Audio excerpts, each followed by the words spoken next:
Mm. Oh, another wonderful day of streaming.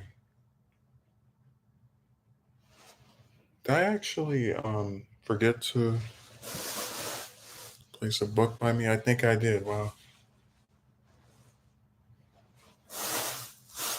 that's incredible.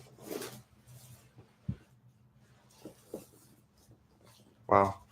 Let me get up and get one. Ah.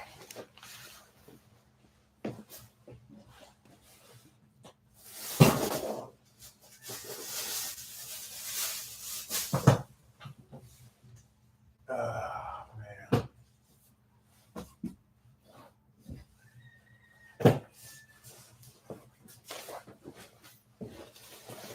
But yeah, I got off. I think about a little bit over 2 hours ago. Um, it's the pretty standard affair, right? You go into the job and you're scheduled from like was like 5 to 10, and then they tell you during the shift that they want you they ask you to stay longer. Except this time it took I think less than 5 minutes. I came in there, I started cleaning stuff, and one of the managers asked, Justin, can you stay until 12? And I'm like, sure, I just hope you don't get mad at me. He's like, oh, I won't.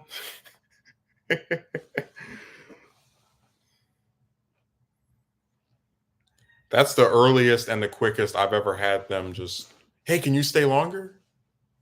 Normally it's about 2 hours in, 3 hours in, but wow. And they remembered that too because they had me take one of those longer breaks that is mandated for people staying longer. And what was frustrating is that I mentioned that the last shift I had was on Friday, and then there was one like at the last Monday was the same thing of just staying longer, and both like the week was bookended by shifts that were longer than you thought they would be. Right, where you show up, it's supposed to be like 5 hours, five and a half, whatever, and they're like, "Hey, can you stay longer?" Um, what was so crazy to me was that mm, I had pretty much just kind of accepted, like, okay, well, that was that. They're not going to do that every time I come up here. But no, the exact next shift, same thing, same deal. And towards the end of it, one of the managers was like saying I was taking long to do something, and I said, I could have left at 10 o'clock. I stayed to assist you. I see no good deed goes unpunished. And I could tell she was mostly joking, so I just I saw myself as like joking back, I guess.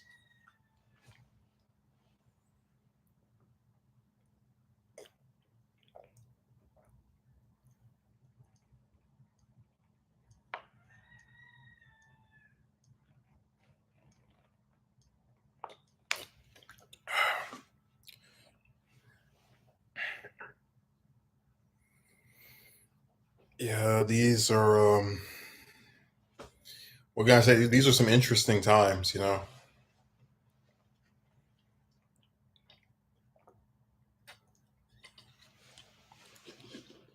Going to a job and you come up there after a few hours, all of a sudden they're asking you if you could stay longer. In this case, it was accelerated. It wasn't even a few minutes. And I just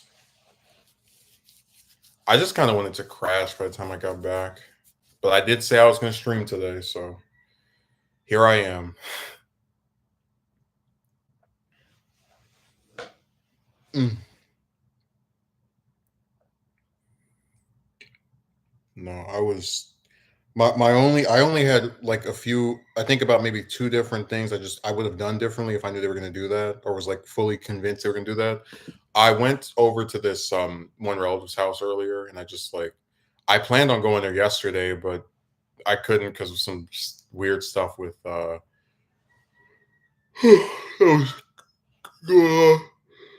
basically my plane got delayed, so I had to go today instead of yesterday. And I went over there. I sat with them for probably about an hour. I was like, "Oh yeah, I'll go over here and do my little 5 hour thing, and then I'll be able to come back to the place." And man, I did I when I left, I forgot to take a. I always try to like get an energy drink because I do think it helps me through these uh shifts. Like that's just what I prefer. It's just my thing. But I didn't have one of those because I forgot the one I had at the place and only realized I forgot it because sometimes I'll be in such a rush to just get out, like, oh man, I gotta get out of here. Or it's this time that I'll just forget or leave something behind, like a drink or whatever. But when they told me I had that break, I went over to one of the stores and got one and drank that in the time. And what was funny is I was like, oh yeah, I'm not hungry because I ate before the shift started. But man, my stomach started growling, and I was like, oh, I know what time it is.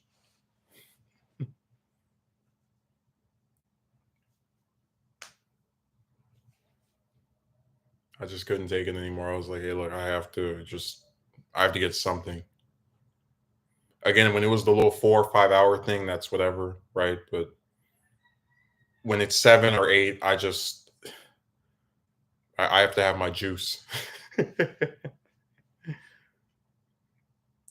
Yeah, they put me washing stuff with this guy, and I don't know what it is, but it's like there are some people I can just get along with. They'll ask me stuff related to like um, maybe how long I've been there, or procedural stuff. Where does this go, etc. And he did that also, but there's these guys they put me with where, and I know his excuse was that he was bored, but it's like they just start asking so many damn questions. Do you play any games? Uh, do you like to read? Uh, what kind? Did you see Deadpool and Wolverine? I'm like, no.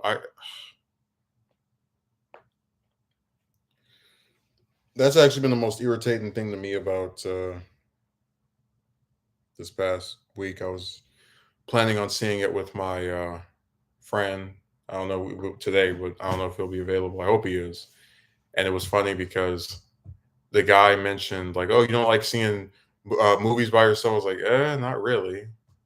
And he's like, "Oh, how come?" I was like, "Well, I do enough things alone." He said something to the effect of that got him, or that sounded sad or whatever. I mean, I'm not attempting to sound sad. It's the truth. There's plenty of stuff I do on my own. I read alone. I make a video. I edit it, write it, all the rest. So uh, if there's a chance to have some human interaction that's not just work related, um, 9 times out of 10 I'll take it. So yeah, it's just one of those things.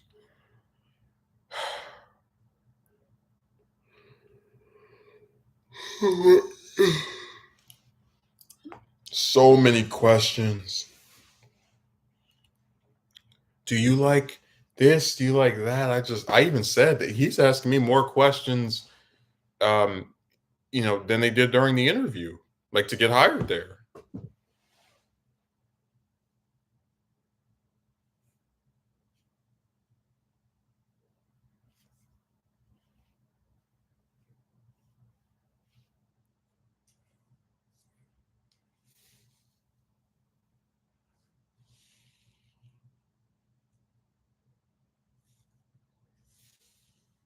So I said the whole thing is just so irritating.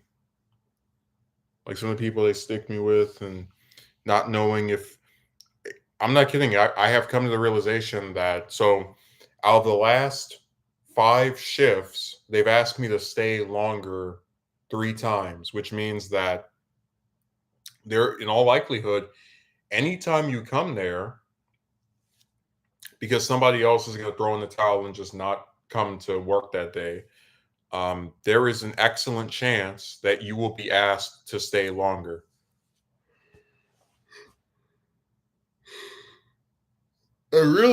I only have 2 reservations. Well, I guess 3, right? And I know that sounds like a lot, but they're all kinda like type stuff. Like, I guess I can take it or leave it. One reservation is I don't really like getting back in this neighborhood, late at night. Like, I don't like it. I'm not necessarily that afraid because I normally just pull up, you know, run into the house, etc. Um, the other one, right, is that as one person I'm talking to, and they're usually available during the latter part of the day, and I really despise having to tell somebody I can't speak to you at the last minute or like the hour before, 2 hours before. Like just I'm not a fan of saying I'm going to talk to someone and then not doing it. I know a lot of people in this extremely flaky, lousy era are fine with doing that to someone, but I'm not. If I tell somebody I'm going to do something, I try to honor it, and if there is something that prevents me from doing that, I try to be candid of that fact as well with them. Like, hey, look, I wanted to do this, but this thing came up, and then try to reschedule, for the sake of having it continue or proceed. But yeah, I just came to the realization that the reason they were refusing to give me more than 4 days a week is that theoretically, if they ask me to stay longer every single time I'm scheduled to come there, so like if it's 8 hours 4 times a week, that's like what? 32?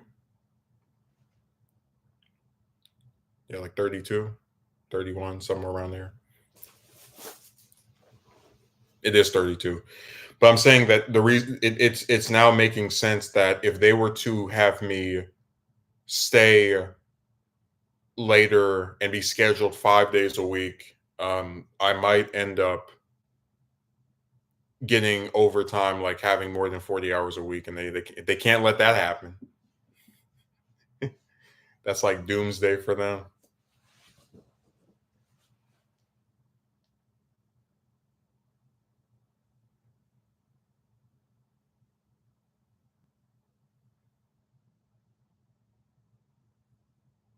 I asked this person, "How are you?" They go,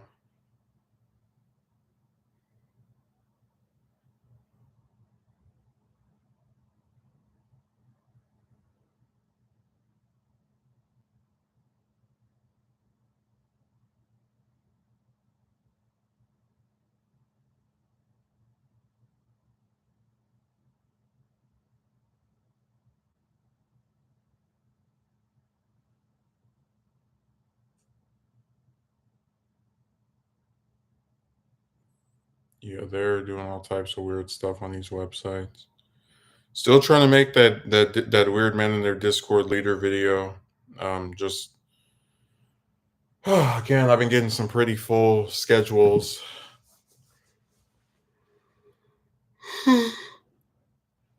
Like, I have today off, but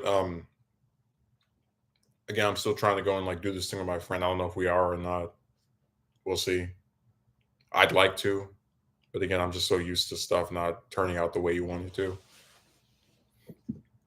But no, it's coming. I've got most of the script written.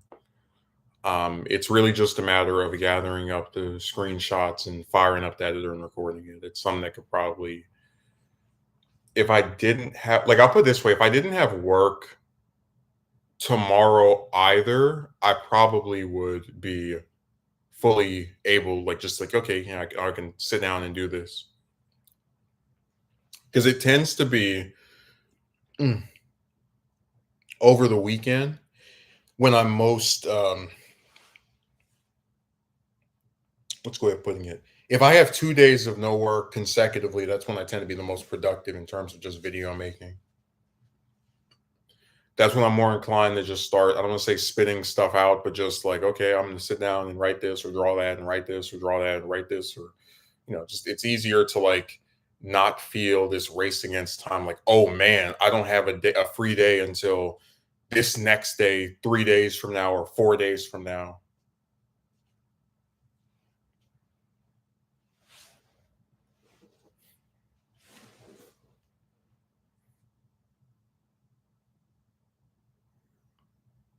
Yeah, whenever I get multiple days of just, you know, peace, that's when I tend to be able to be more confident in terms of estimating when this will be done or when I'll be able to finish it.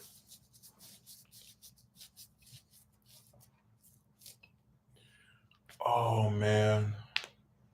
Like right now, I don't even want to speculate on when Nixon Part Two would be done because I have about 5 pages of script for it so far, which is like half the length of Part One, right? That's already like probably 15 minutes worth of stuff. Um, it's supposed to cover again his congressional years and him being the 1952 vice presidential candidate. So that's about 200 pages in Ambrose's first volume on him. I'd wager that video would probably be an hour long at a minimum. So yeah, it's gonna take a while, especially with the backdrop of the job.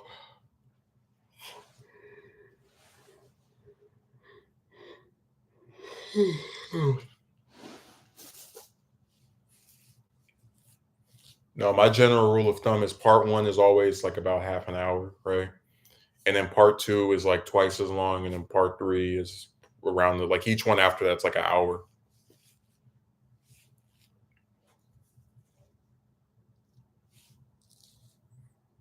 Yeah, that's generally the way I prefer it. Because like I always say when you do the first part of anything, um, there's always that like fear, that unknown, that kind of thing of what's a good way of putting it, like you're not entirely sure of how this is gonna work, right? But once you finish part one of something or the initial part or whatever, it's a lot easier to come back and like, okay, part two, part three, part four, part five, part six, seven, eight, nine, 10.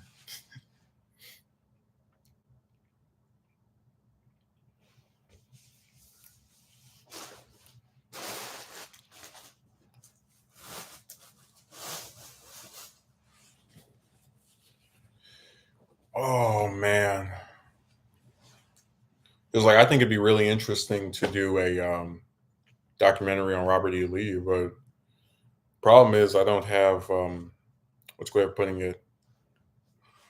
I guess when I visualized in my mind, I would want like I wouldn't go back and get the I'm forgetting who wrote the 1930s 4 volume series on him. I don't remember the man's name, but that was considered a definitive series of about him uh, back then. And now the I think it's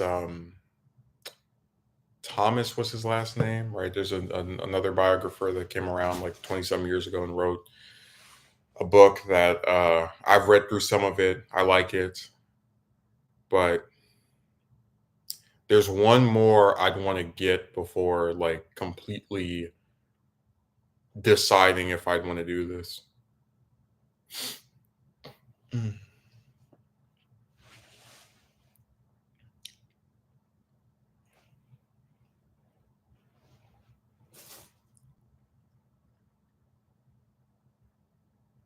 I mean, I do find him very interesting, so it definitely would be something that would be like second fiddle, right, to like the different president documentaries I've started or been doing or whatever. Mm. But you know, in truth, I find a lot of the Confederacy figures fascinating, just in terms of like these men that were extremely patriotic, right, to the United States, and then because of this desire to uphold this dehumanizing institution, along with other factors, they just were like, "Well, we'll make our own country."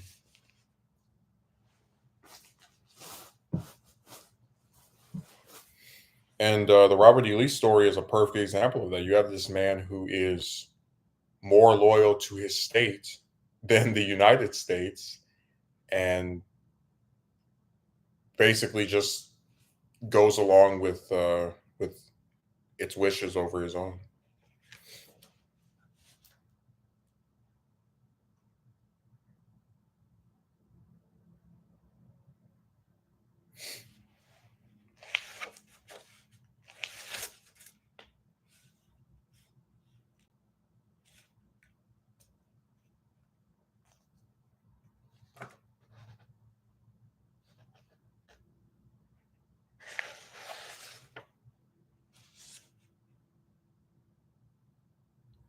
Yeah, but no, I just find a lot of this stuff really interesting,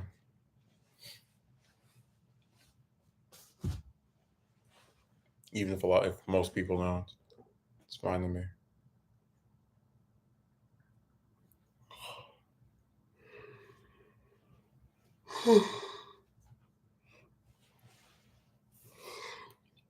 Just like I've always been very upfront about how just interesting I thought Jefferson Davis was.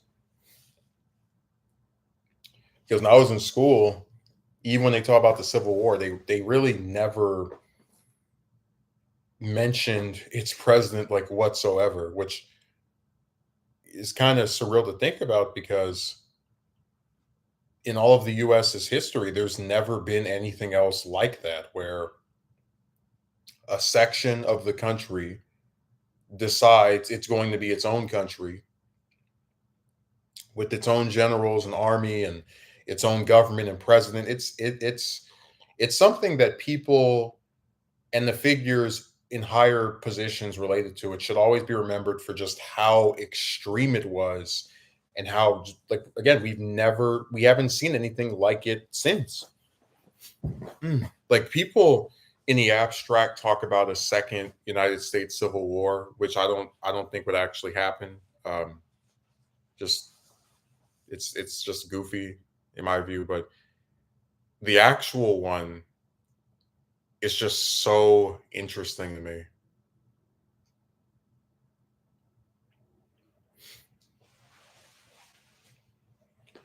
It is really crazy.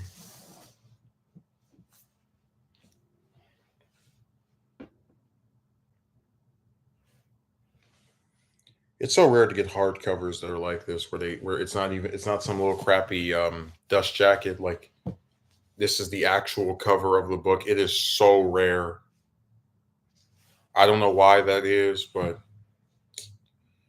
it is what it is.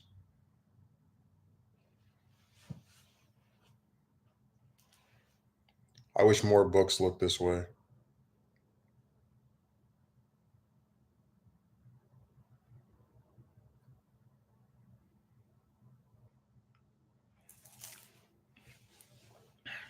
That's one of the biggest problems I've had with the publishing industry. That so many books are just like what I've noticed with authors now, like people who write books, is that their covers are just a picture of them sitting down or standing up or it's just it's so drab.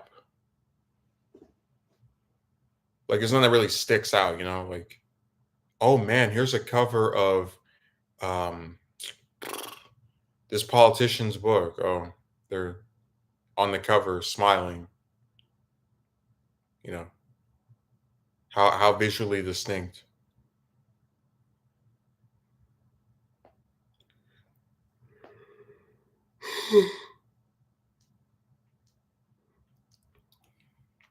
No, when you deal with as many books as I do,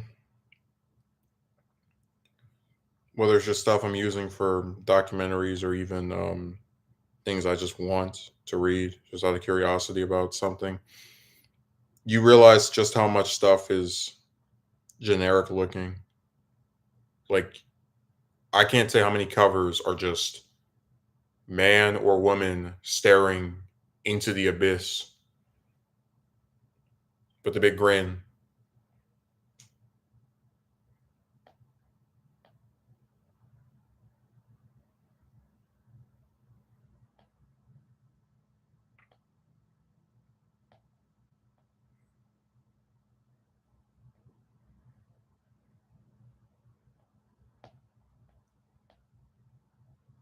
And Amazon is always offering me these deals.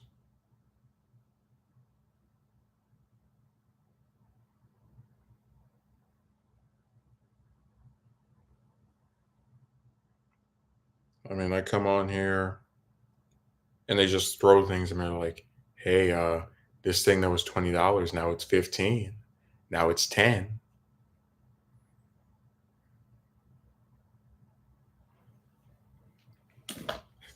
And I'm like, "Okay, thanks guys, but I kind of would like to not, you know, blow everything this week."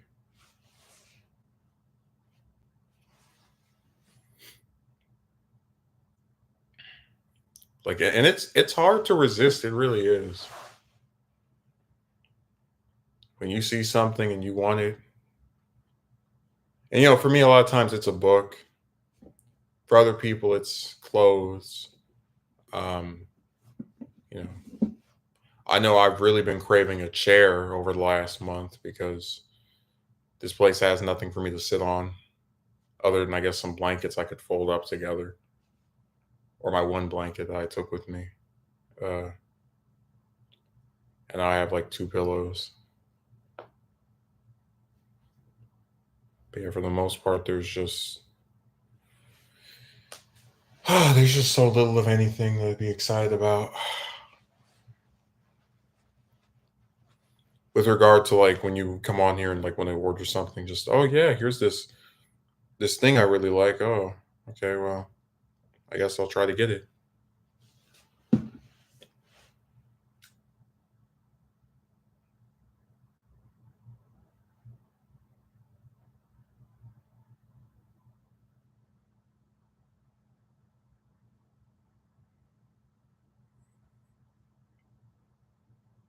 Yeah, I'm gonna just type this response to someone real quick.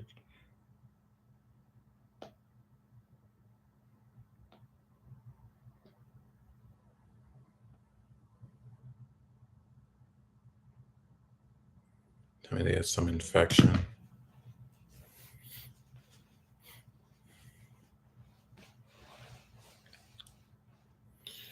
No, I just had a hard time like not wanting to pick stuff up.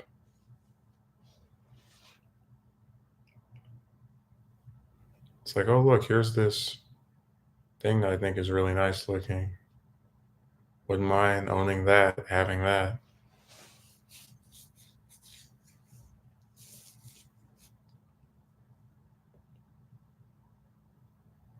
Like I said, it's just hard to like not want to just have the stuff that you see that you think looks nice.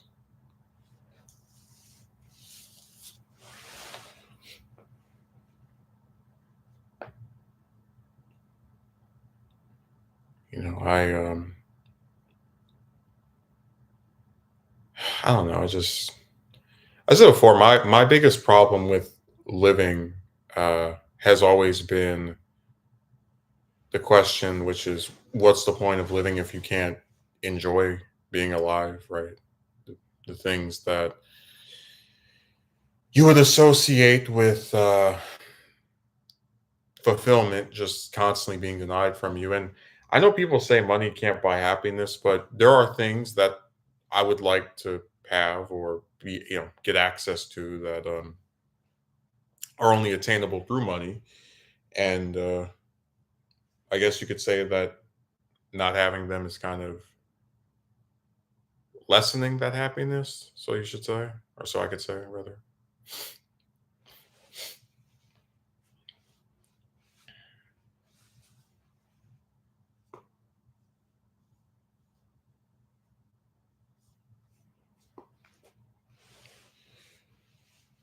And I've always said I don't have any desire, nor would I ever expect to be a millionaire, but just like basic stuff, like when you go online and you see some $20 pair of pants, why can't you order them? When you go online and you see a pillow for $10, you just buy it without a second thought. Uh, if you want a computer, a PC that's like $500, okay, well, I'm gonna go ahead. I'll have a. Of course, you don't expect to do this every day, but like treat yourself. I'll own this device. Why not?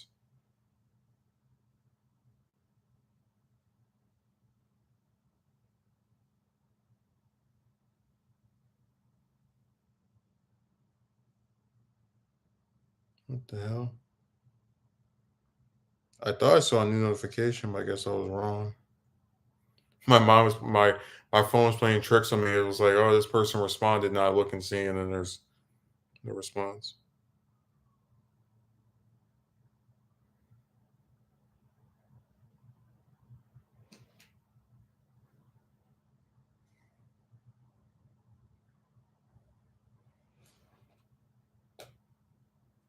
Yeah, I just got tired of it. So whatever.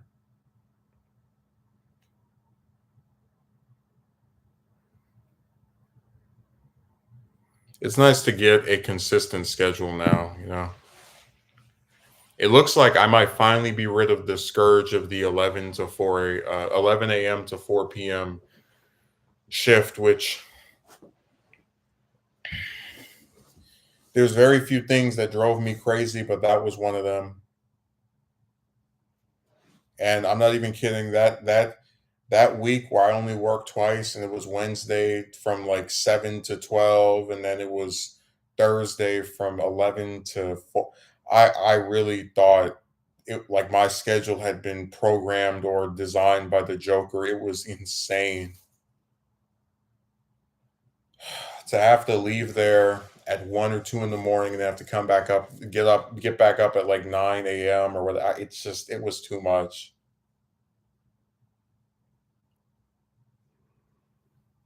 Oh man. Hmm. These places really do think their workers are robots. And then if you fall asleep during the job, they'll get mad at you.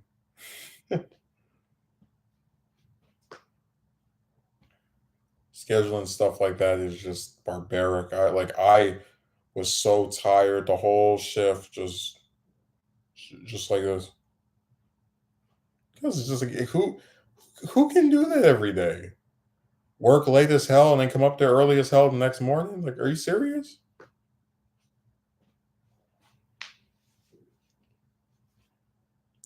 I like how even at 10 in the morning it was still hot as hell.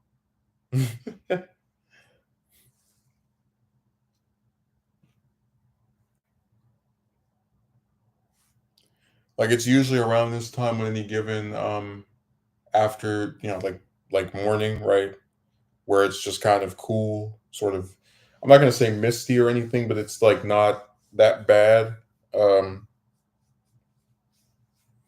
but yeah, right now it's just whatever to me. Look, it's not the greatest weather, but it's definitely not the worst I've seen either.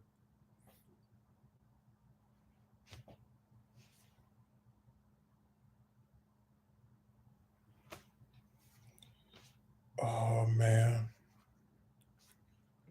It's funny. I was thinking about how 2 weeks before I decided to pull my disappearing act, I had gone to this convention, and out of the three I'd gone to, I had said to this one relative that it was the one where I came the closest to getting all of what I wanted. Where everyone that I set out to get a picture with, I got a picture with, and it just seemed a hell of a lot more organized than the stuff I'd gone to in the past. There was a little bit of chaos, but the people that were running it seemed to be the most attentive out of any group I'd dealt with up to that point. And I said that on this one Saturday, I'm going to just enjoy myself. Whatever financial stuff happens after happens, but for this particular Saturday, after months and months of being miserable and being just frustrated with not having, damn near any money because all it goes to this stupid bank and then the awful relative, just this one Saturday, I'm going to get what I want, which are some photos, whatever, and enjoy myself. And that's exactly what I did.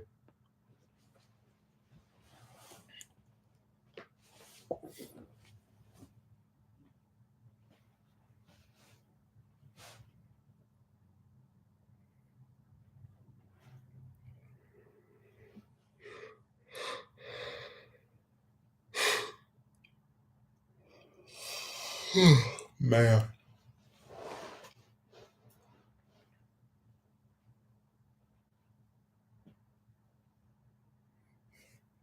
I already know next Monday is gonna be the same thing where I get where it says in the schedule, oh yeah, you're leaving at 10, and then when you get there, hey, can you stay longer? And then like it's midnight, and by the time you get back, you have like an hour before the time I usually would even start streaming. So I'm just like, all right, well, here we go again. More and more of the same old crap. They love doing this.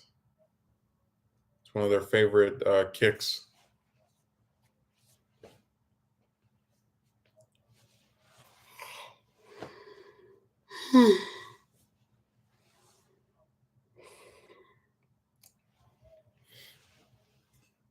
Like I said, I wish that they would just like tell me up front, hey, we want you for this time and that time. But they always see you as like that backup option, you know. Oh, if this person doesn't show up, then that'll be okay because we can use him.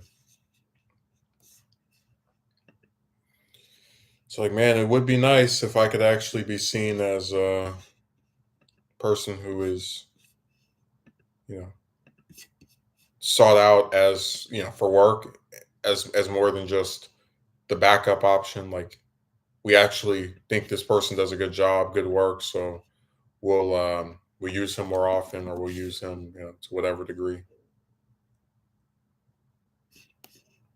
that is beneficial to both our business and to him. But no, if the hours stabilize like this, I'm gonna give it probably another 2 or 3 weeks. If the hours stay like this, that means I'll be able to actually try and get a second job if push comes to shove.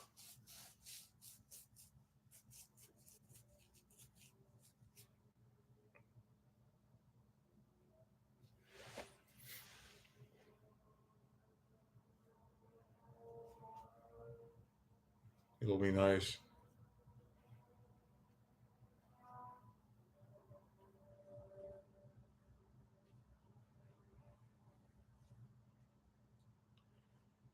I just want stuff to improve, and it's been harder to do that with the job being the way it is. A few hours here, a few hours there, you know. Um, you can't always be too sure of stuff.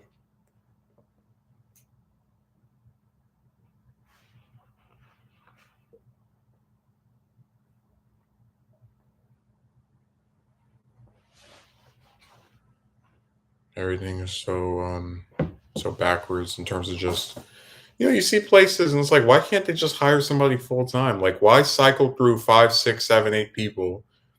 Um, well, someone else explained this, because they hire you full time, then there's a higher chance of having to pay you overtime, which is even more money. It's all just corporate greed when all is said and done.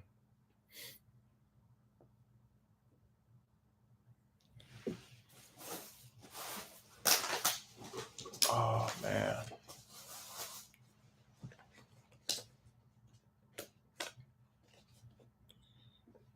Yeah, people will do anything for a few more dollars.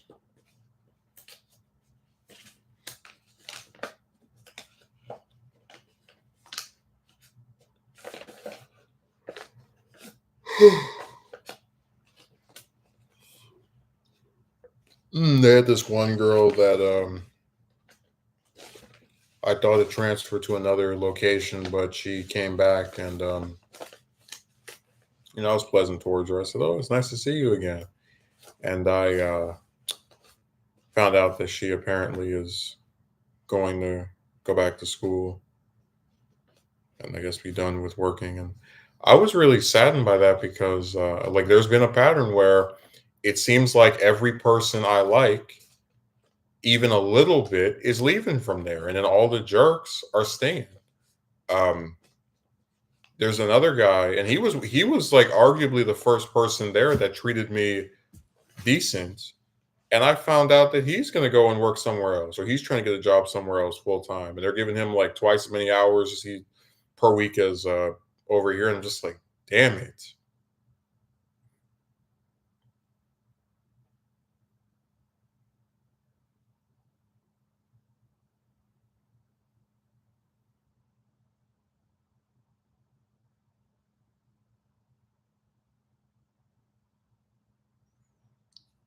It drives me crazy.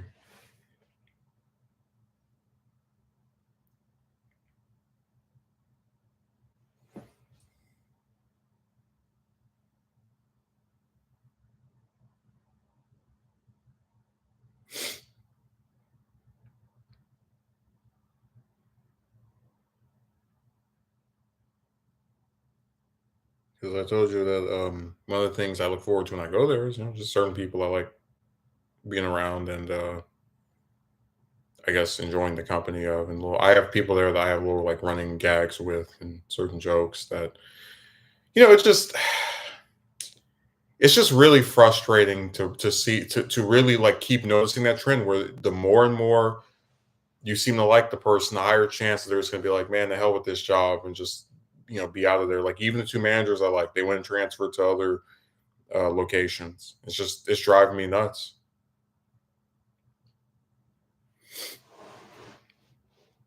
The isolation just keeps coming and coming.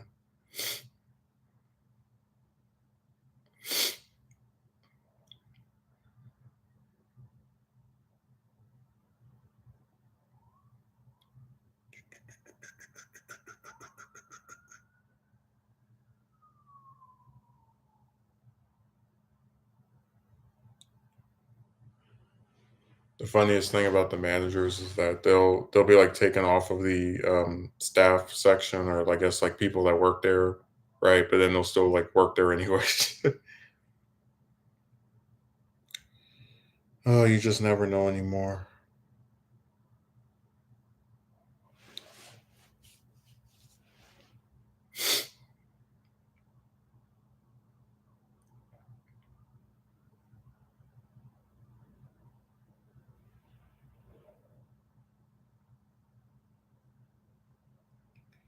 It is interesting just how many people seem to appear out of the. Oh man, they have this one guy I don't really like having to deal with. He's going to be there Thursday. Damn it.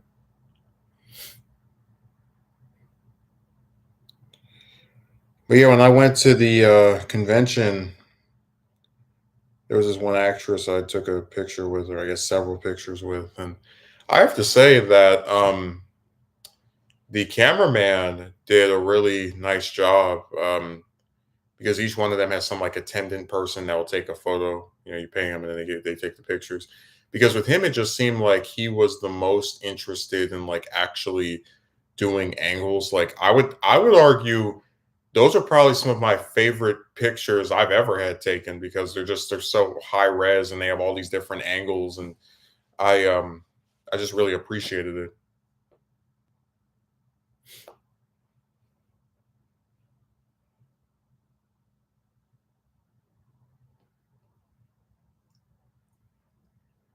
But yeah, I'll try if they have another one this year to that's in my area to go to that if there's anything I want to see. Been to three of them now and the first one was okay. The second one was atrocious, and the third one was pretty good or decent or whatever. So 2 out of 3 isn't bad, I suppose. Maybe I just have a thing with even numbers where it'll just be bad if it's like 2, 4, 6, 8. Who do we not appreciate?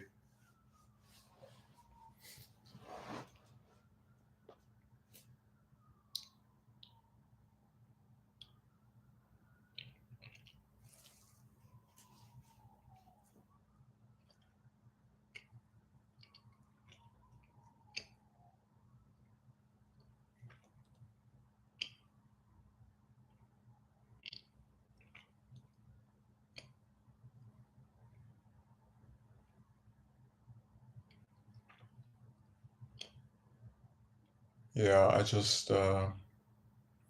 I don't know. I'm always just thinking about little things.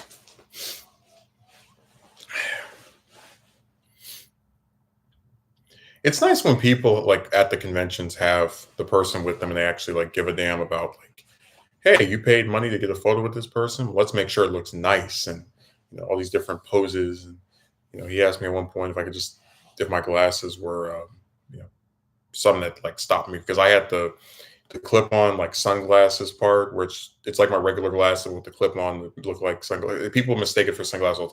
But I was saying like, yeah, I took it off after he made that comment. He took some more of me with the of me and her with without my glasses on.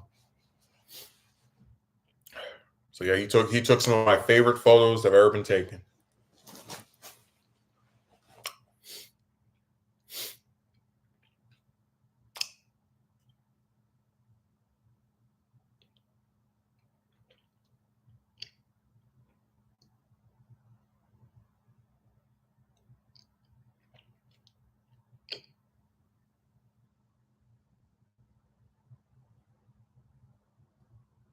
Yeah, it's also I guess it helps a little bit that she has the like my I don't even like saying this, but she probably from pure aesthetic standpoint is my type.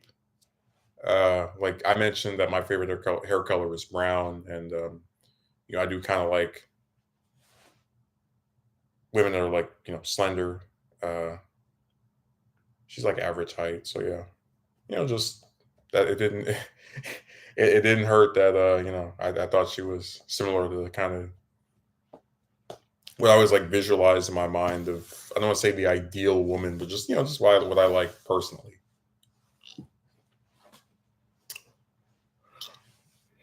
That's one of my favorite running gags that just how commonly my hair gets mistaken for being black.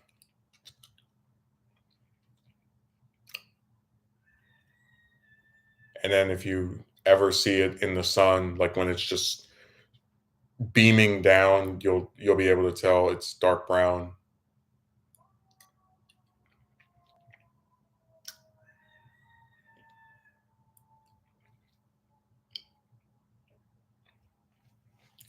But I guess I make the mistake too because oftentimes like if I do an illustration myself, I'll just color it black. Uh, so maybe I'm perpetuating the same issue. There has to be some way to draw like the dark brown hair color and like not make it because like I get why people think it's black because it's just a very very dark brown. Um, but there has to be some way to draw that, like to like just put it to paper or get some color where you can like make it obvious like this is not black, it's just dark brown.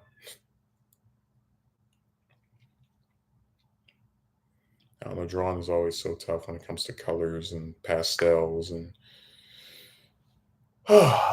one idea I've had is to just color it in as like black and then put maybe like pieces of it that are kind of like a lighter sort of mixture of black and brown where it's kind of like hinting like yeah this is actually because like when I look at the pictures you can see that's not just this full segment of like black or anything, but just like you were in the photo, especially because of the camera quality, you could tell like, hey, these pieces are kind of like highlighted a little bit just throughout the hair.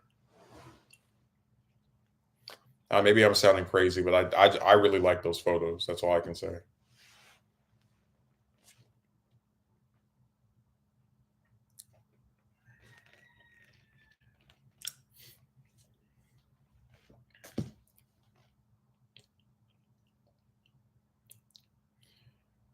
Yeah, I was just thinking of some of the stuff we've discussed before when it comes to writing, and I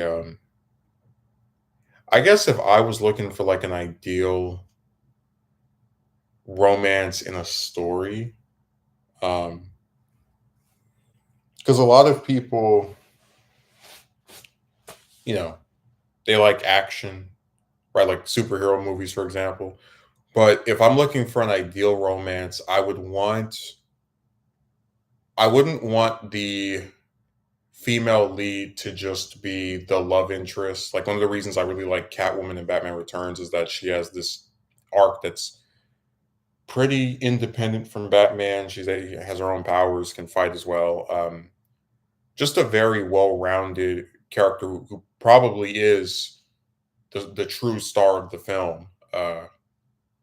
But be that as it may, I've always liked in a lot of series these rivalries, like the Professor X and Magneto one, and if you go over the Shonen, Goku and Vegeta, and I guess in my ideal story, my ideal version of a rivalry, you'd have some male and female character who've known each other for years, and I would have it to where the female probably, because I've always said before I like older women, so probably is like maybe 5 years older, 6 years older, and has had like powers longer than the male character did, and kind of was like a mentor in a way, like, hey, I'll show you the ropes and how to use your abilities. And as they both got older, he was really disgusted by the way that she would use her powers instead of just have that kind of like that moral conscience of these are we're of a very specific brand of such few people that have these special abilities, and we have a responsibility to use them, for the benefit of mankind. Whereas in her case, it's like, me, me, me, me, me, me, me, me. If I'll use them for whatever reason I want. I don't know society, anything, etc. And I would try to make her, because this isn't some lady that's just going around strong arming banks. It's someone who has some redeeming qualities, like genuinely believes that she was wronged by society or by her parents or whoever else, has done something to her in her past. Um, but is not above using these powers for small independent acts of good. Maybe you ever save a puppy from a tree, or I don't know, stop a man from jumping off a building when he's depressed. Just little stuff that just shows that this is not some mustache twirling beyond redemption demon. I guess um what's it go? I don't want to compare it to Zuko. But just I try to have it to where at the start and throughout most of the story, they're kind of like neutral at best, antagonistic at worst. It's antagonistic more so with other characters in particular. But if they have common cause, they will team up and they'll work together. And I had this idea that they would like similarly have some paternal figure who's kind of like involved in both of their lives in a positive way, and he could kind of like get like bind them together, like, hey, we both care about him.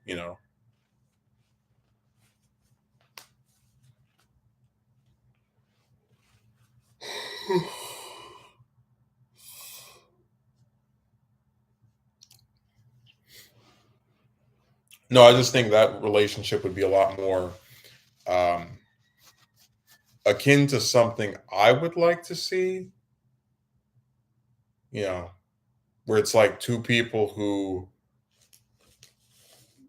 have known each other for a long time, have had issues with each other, but do truly care for one another, like actually getting together in this union of their abilities. Uh, and it can be said that both of them at some point will have a or have had a positive impact on the other.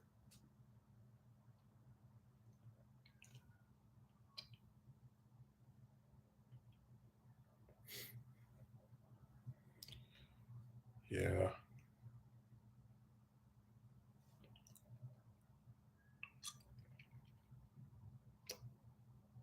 Just trying to think of what else I could put in there. And then when it comes to design, she'd probably be short. I've had a preference for just like taller than average women, right? 5'8", 5'9", 5'10", 5'11". But I'm really okay with like I've always said I don't really like having to bend over and like get on my knees and all the rest of it to kiss, but um it's not something that I really am that bothered by. It's just again, just because I have preferences doesn't mean I would be like, oh yeah, this person doesn't fit this one box or these two boxes. To hell with them. Like I've always said, I am a religious person. I do believe in God. I've identified as Catholic. Um, but if I meet some woman that doesn't feel the same way, it doesn't bother me. I can completely understand where for someone else this is fables and it's not something they choose to believe, and that's fine to me. It doesn't. I'm not bothered by that. I'm just saying that those preferences are again just that they're just preferences, just things I like on paper, and that I'm malleable if I really like the person. Oh, great! I can hear the fire truck outside. If you can hear that, I'm sorry. Just I have the window down so I can kind of like, I guess, get some air in here. No air conditioner either. No air conditioner, no fan, nothing.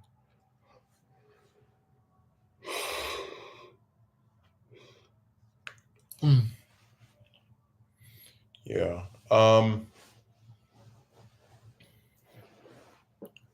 Just for some more stuff about this story, because I've always said like I'm not a fan of the will they or won't they stuff. Um, I would try to make characters a couple at a maximum after like 2 seasons. I don't want to like drag that type of stuff out because I do think that relationships can, if they're written well, can be just as interesting as when the whole like process of becoming a couple. But I would probably have like another female in that story that is also kind of, what's a way of putting it? Like could be a potential love interest. She doesn't just exist for that purpose. Like I'd give her some role in the story that is central or vital to its narrative, right? Some connection with some other characters and independent goals, etc. But just, like spice things up a bit. Maybe it'll be with this person, maybe it'll be with that person. And I wouldn't what's the way of putting it? I would be very determined that it would be, you know, just a hodgepodge of different stuff. It wouldn't just be, oh, here's this one lady that's in the story. I wonder who he will get with. Because you look at a lot of these superhero films and, just like superhero media in general,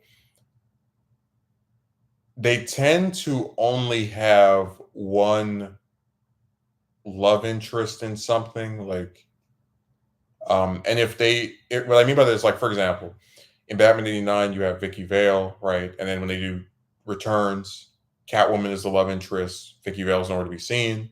And then when Forever comes out, which is supposedly in the same continuity, even though it's different Batman, whatever. Uh, no Catwoman, but now you have Chase Meridian. And then when you get to Batman and Robin, it's some other lady. But my point is that what ends up happening is it's so obvious that the woman is only the Catwoman is the exception because she has her own arc, but there's like a repeated pattern where if you want the male lead to get with someone, basically make it to where that lady is the only one in the story. Like there's no other women. And again, when I say women, I mean like ones that are around his age, ones he realistically could date. Um, yeah, I mean, I love Iron Man, the 2008 film, but same thing with Pepper.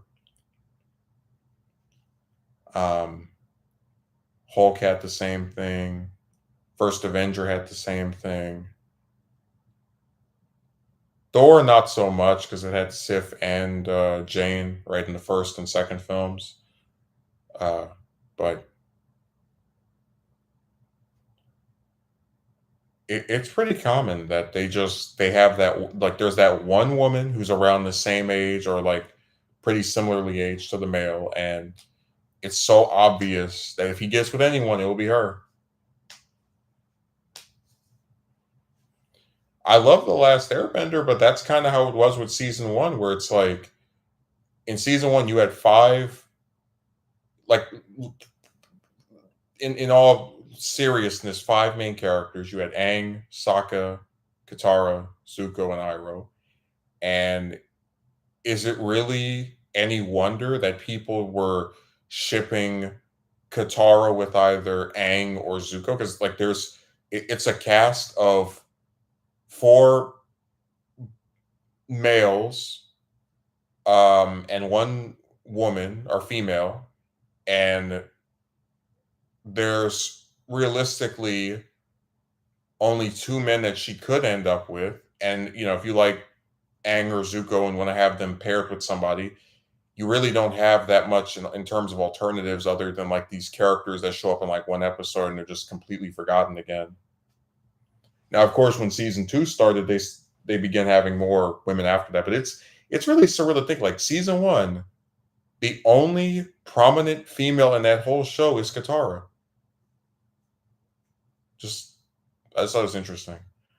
Um, and again, it's like that's part of the reason why a lot of these like pairings exist, where there's just no one else. Like, yeah, there's moments of chemistry here and there, but in all seriousness, there's a running theme in a lot of this media where there's that one female and there's this cast of like 5, 10, 15 characters, and they're the only opposite gendered person who's like around the same age as the protagonist.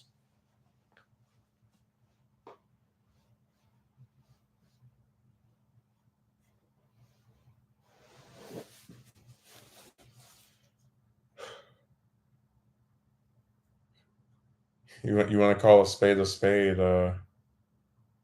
What's another example? Um, I'm just like picking up more and more pieces with this pattern because it is a pattern. It is something I keep seeing over and over again.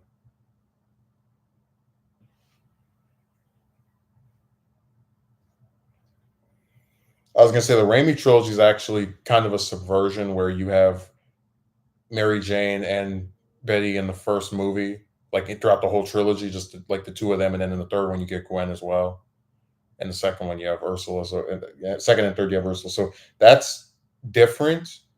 To where I wouldn't include it, but you get the point that like it's extremely straightforward with these other series. You go to TASM, what other prominent female who is of similar age to Peter is in that besides Gwen? Uh, you get to home now. Homecoming was slightly different because again, you have Zendaya's character and then the Vulture's daughter, right? But when you get to Far From Home and No Way Home, played straight, completely just obvious.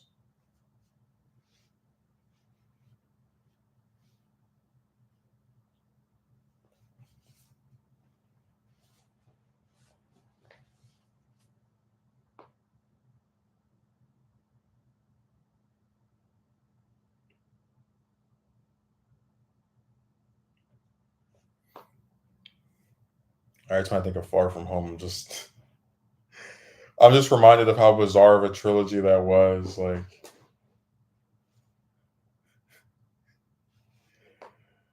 I'm telling you, I like Far From Home has some of the most squandered potential of any superhero movie I've ever just thought of or heard of. Like the ending of Homecoming set them up for so much.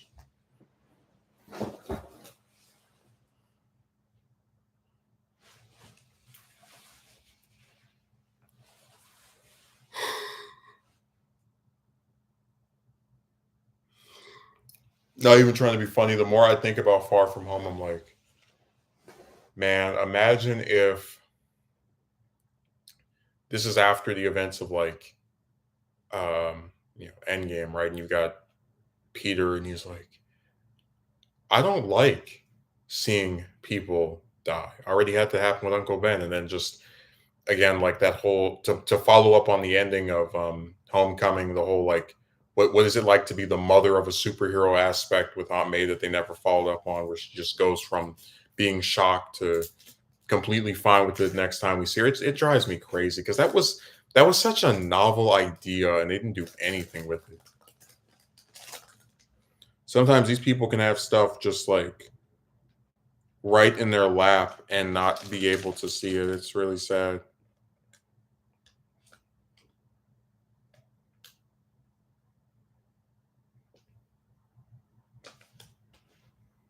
So close.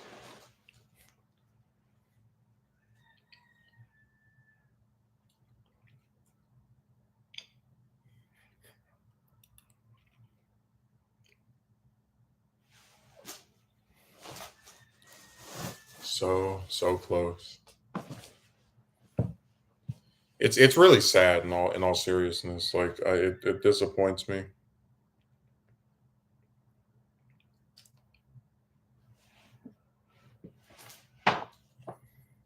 Not even trying to be funny.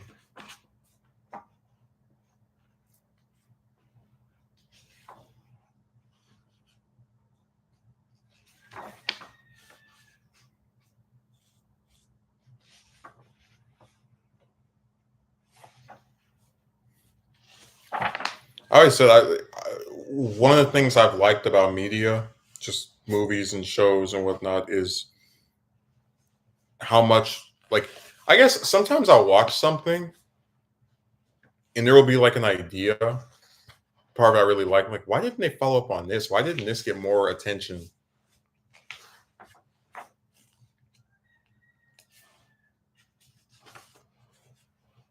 It's just so bizarre.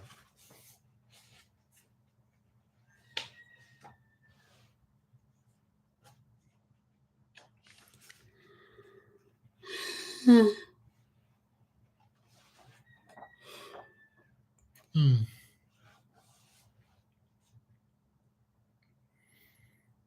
No, I still don't get the. I'm just like thinking of more and more content where there's like a woman who exists just to be the love interest. Like it happens a lot. Um,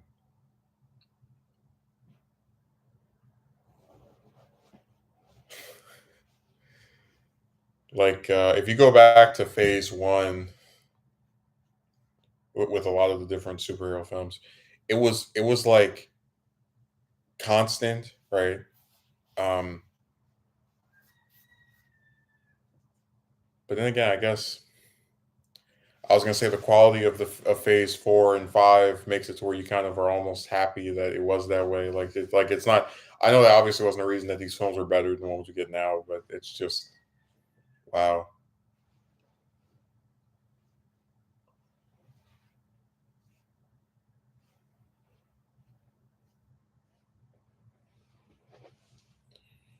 Oh, we cannot get good movies anymore. I tell you,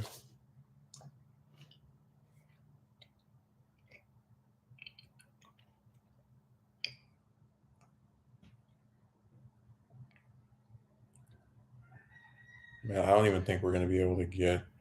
Like I keep thinking about what they call Avengers Doomsday and the whole RDJ as Doctor Doom thing and how weird that just appears in its head where you had this man leave the MCU 5 years ago and now he's back for two more movies as a different character.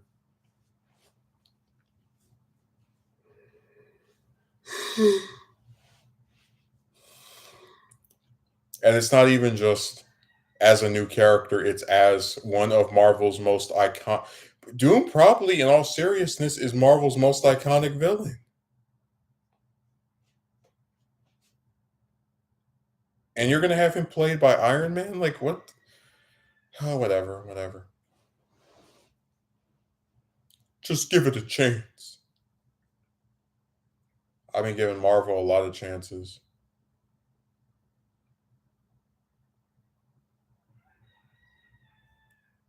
I mean, I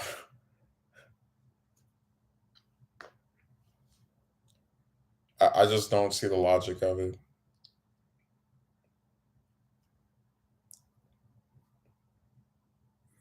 Still no word on when this supposed sequel to No Way Home is coming out.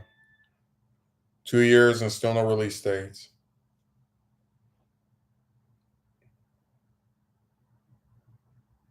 But I noticed a lot of the Phase 4 stuff, there's just no like seeming plans to continue.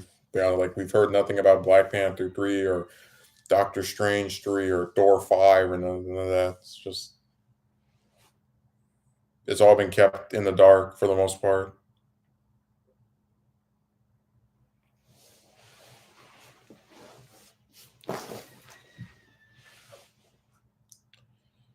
Yeah, I just think Marvel is really just in a decline. They are going down a path that is going to lead to more and more money being burned. And right now, they're enjoying the success of Deadpool and Wolverine, or Wolverine and Deadpool, or you know, the Genki Dama of yellow and red, whatever, just trying to save this universe. But this is not a thing that you will see that often. Like they're gonna keep pumping out. Like as much as I love Fantastic Four as a team, I don't see that being making $1 billion. A 500,000, 500 million, 600 million, right? Good estimate, but I just can't see $1 billion Fantastic Four movie, even if I really like the team. Um, you look at a lot of this other stuff that's coming out, Captain America, Brave New World, or whatever. I don't think that's going to make that much money. They could put in Hulk and Red Hulk and Pink Hulk. It's not. It's just. It's not. It's not enough.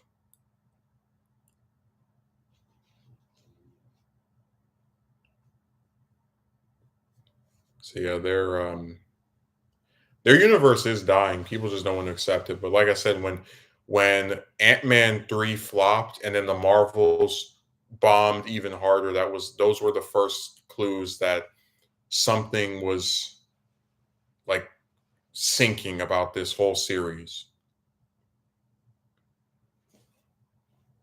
I mean, I don't know how in the span of 4 years you go from producing some of the highest grossing movies of all time to just barely being able to make back what it cost or not even breaking even.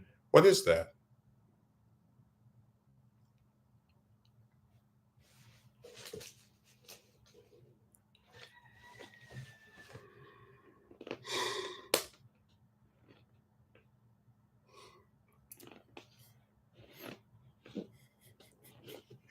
It's funny how Aquaman and Captain Marvel had the same like arc where the first one comes out, it makes over $1 billion, right?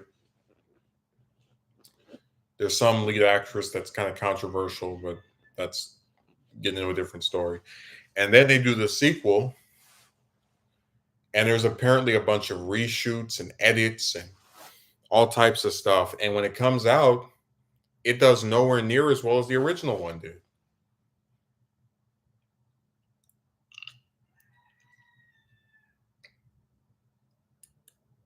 And I liked the first Aquaman. I didn't see the second one, but I haven't been seeing most of these superhero movies. Just not good. Just like I was so sad by the Flash in every aspect. It looked horrible. Um, I've always said that Miller was miscast as Flash. Um, but and this is what I've always tried to say. The reason I despise a lot of these films being as bad as they are is because it makes people think like the source material is just bad. People haven't read this stuff; they don't know it like I do, and it's not. It's bad writers, it's bad just directors, it's studios who are just trying to cram out. Like Madam Web is an interesting character. not one who I think could hold her own comic, let alone movie, but still. And Sony, in their desperation, is trying to crank out super villain spin-off films or supporting character spin-off films, and the audience is just not that receptive to it. Venom was the only one that was able to work, and that's because Venom is the only one that's had his own stuff. And they're ending that, so it's like, what do you have left? Nothing.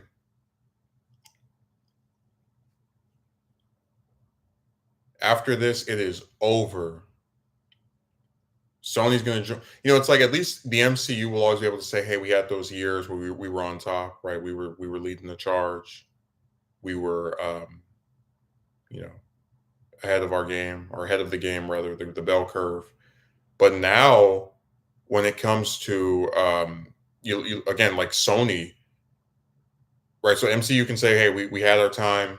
Sony never had their time. Sony has always been trying to play catch up, and like they're an even goofier, exaggerated version of the DCU, or DCEU rather, where at least with the DCEU, the whole thing with Snyder and the loss of his daughter and just him kind of like getting disenfranchised, all of it, like at least there's stuff that was out of their control. But man, Sony has just fumbled over and over. I honestly don't think they could make a good movie.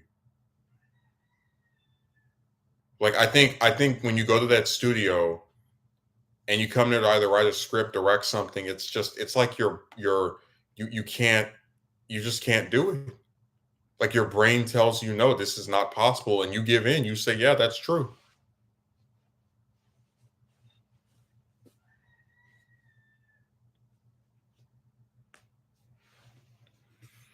Oh well, I'll probably get off of here because I am pretty tired, and uh, I went into some stuff I normally don't go into. I will be back on Saturday, so uh, hopefully I can get some rest, and that'll be that. So thanks for watching. Have a good rest of your Tuesday.